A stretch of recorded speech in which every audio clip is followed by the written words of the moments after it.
Hey guys, Alduin back here for another video. Happy solstice to you folks who celebrate that particular holiday. I hope any ritual or family gathering or anything where you use the sun's energy, I hope those rituals are successful. This week's topic pretty much wants to know who our favorite historical figure is, whether it's a deity, somebody from mythology, or a philosopher, something in that vein. Which one of these people had the biggest or most profound effect on us? And I know that many of the deities have very profound stories. They've sacrificed a lot. They've been through hell, some of them. And, they've had to climb a ladder to become a deity, god or goddess. But my particular one, the one that has had the most profound effect on me personally, it would actually be one of the best emperors of Rome known to man. It's actually he's actually coined as one of the 5 great emperors of Rome, and it would be Marcus Aurelius. If you don't know who Marcus Aurelius is, oh my gosh, if you are a student of pagan philosophy, he is one of the most profound individuals I've ever seen. He has gone through hell. He has run a empire, but with a conscience, and this is one of the reasons why he is on that esteemed list as one of the 5 great emperors of Rome. Marcus Aurelius was a Stoic. They're always trying to be better than what they are. And if you don't know what a Stoic is, it's a philosophy. It's called Stoicism. It grew out of Rome. It actually has a past even before Rome as well. Like, it's very, very old. It is one of the things that I can say that pagans truly own, because Stoicism came about before the Christian push into Rome. So it's truly a philosophy born out of the womb, if you will, of paganism. Now, you may find Stoicism in Christianity, but Christianity has borrowed and stolen and been inspired by so many things pagan. So let's talk about what Stoicism is. The idea of Stoicism. One of the first things people say when I tell them that I'm working toward becoming a Stoic is, oh, so you're suppressing your emotions, right? That's not healthy. Well, I want to say that Stoicism is not really about suppressing emotions. That is a misconception. Stoicism is about dismantling the emotion, understanding what passions truly are. See, the thing about the English language is that the English language is heavily diluted. Words that express the nuances in between feelings, in between passions, they no longer exist. Sure, we have words like mad, sad, depressed, excited, agitated, but those words pale in comparison when you talk about the nuances in between the lines of different types of emotions.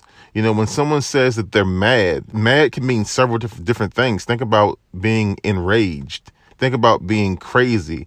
Being enraged and being crazy, there's a line between those two, and the English language is not able to convey those meanings. Back in Rome, they were able to convey these things in their language. They were able to have people understand this. Even though this is the information age, most people don't really read anymore. Like, they don't better themselves, so the people don't really have a good grip of what controls them. The idea of Stoicism is to not let your emotions and your passions and your vices and your pleasures rule you, right? If you've listened to me over the last few years here on the Pagan Perspective, I've confessed that I have a problem with anger. I have talked about using teas to remove salt from me, making sure that I have plenty of water. All of these things affect my energy fields. I am a fire sign. I'm here in this particular flesh body, and in this life, my task here is to learn self-control and discipline. I believe that's what I'm here for. Well, Stoicism is part of the answer of that on my journey. Stoicism allows you to dismantle your emotions, because what you're doing is you're actually understanding it from a different perspective, right? When people get angry, when they get mad, for a moment, they are insane, right? If you think about the last time you were in an angry state with a family member and you lashed out at them, you may have broken something of theirs, or you may have physically harmed them.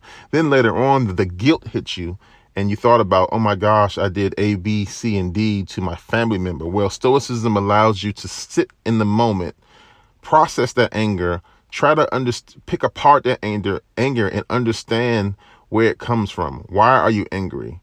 What is the source of this anger? What happens next? It forces you to think. That is a concept that many of us need today. We need to be able to process our emotions, process our pleasures, process our vices, and understand that our actions have real, true consequences. What I am learning to do through Stoicism and because of Marcus Aurelius is to visualize what happens next. It's really hard to like break it all down into 5 minutes like I normally do. I try to get you guys quick videos so you can go on about your day. I don't want to tie you down. I don't want you listening to me all day long. I don't want you to have to devote a large chunks of time listening to me. But these concepts I think they deserve more description, and trying to squash them down is kind of hard. To digress back down into this, Marcus Aurelius lived this life of dealing with anger, of dealing with his personal pleasures, learning how to dismantle emotion, making informed decisions, making level-headed decisions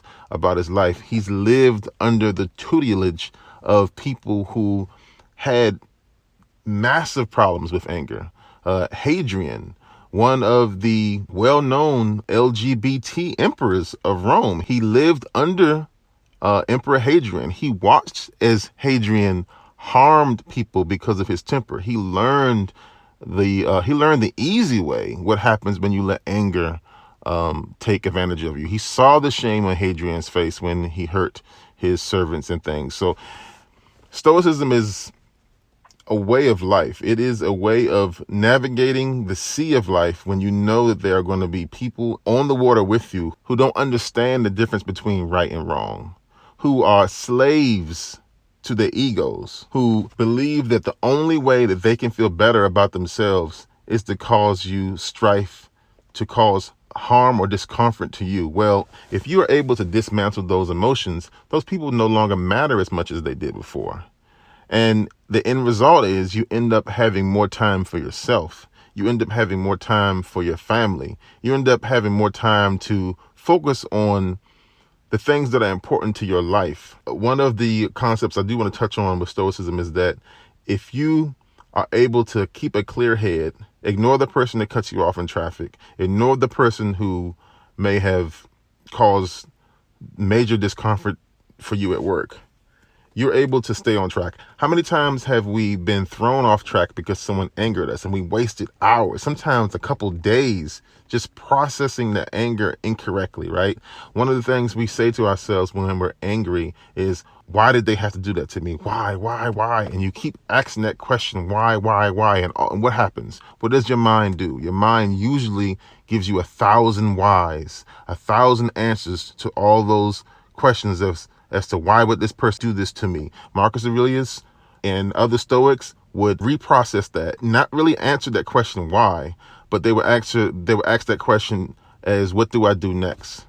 What is the next move from this point forth? And that gets the brain into a different mode. No, it's not suppressing your emotions. It's processing the emotions with what I would call maturity and with a goal in mind. I'm continuing to learn more and more about Stoicism. I believe this is going to be a long path of mine, learning to process emotions and move past negative emotions to not become slave to emotions. One of the things that Stoics seek is wisdom and virtue in the end. Now, as I mentioned earlier, the English language is kind of dulled over time. When I say that Stoics have a goal of living for knowledge and virtue, what does that mean to most people? Like most people can't really process that idea. The Stoic is supposed to strive to be a better person every day. If that's just learning a new skill every day, if that's just helping more and more people every day, whatever you do, you need to be moving forward, never staying in one spot, never staying stagnant, and certainly not going backwards in regards to emotions. And this is something that the life of Marcus Aurelius has kind of left a mark on my life. I'm to the point now, if someone really gets me into my anger mode, I ask myself, what would Marcus say about this situation? It's almost similar to how a Christian would say, what would Jesus do in that situation? I know I've kept you guys for probably close to 9 or 10 minutes now, so I'm going to go ahead and end this video here. I want to know what you guys think. Are you aware of Marcus Aurelius? Did you study him in university? Did you do a report on him in high school, middle school? Have you seen him in anything? Say something like one of the sand and sandal things like on HBO or something? Are you a Stoic? Do you know a Stoic? Have you heard of Stoicism before? Are you a cynic? Cynics were before Stoics. Are you a cynic and you believe that Stoicism is wrong? I want to know what you guys think. Go ahead and post down below. How do you answer this question? And personally, are you a fan of Stoicism? Are you a fan of cynicism?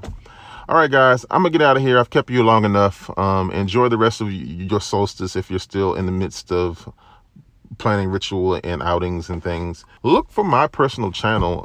I know I have to get more content up there. It's been quite a struggle. I've been very busy, but Stoicism is really making a mark on me, and I feel like I'm going to have a lot of content on that process.